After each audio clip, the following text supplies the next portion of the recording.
political balance of forces and not violence that will compel Israel to make concessions. Finally, I should say that there is also a lesson here for Muslims. The Middle East and Islam are part of the middle ground in this contest. Rather than be tempted to think that the struggle is against Islamophobia is the main struggle, for it is not. Let us put it in the larger context. Only that larger context can help us identify our allies, oppressed communities, and progressive, concerned citizens fighting for social justice all over the world, and highlight the importance of building alliances with like-minded people around the world. Perhaps then we will be strong enough to confront organized hate campaigns, whether as calls to action or as cartoon, with a sense of humor, of course. Death threats to the cartoonist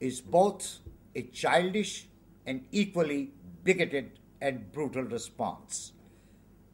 Politics, my friends, is the answer, not violence, not death threats, not fatwas, and not even laws. Thank you very much.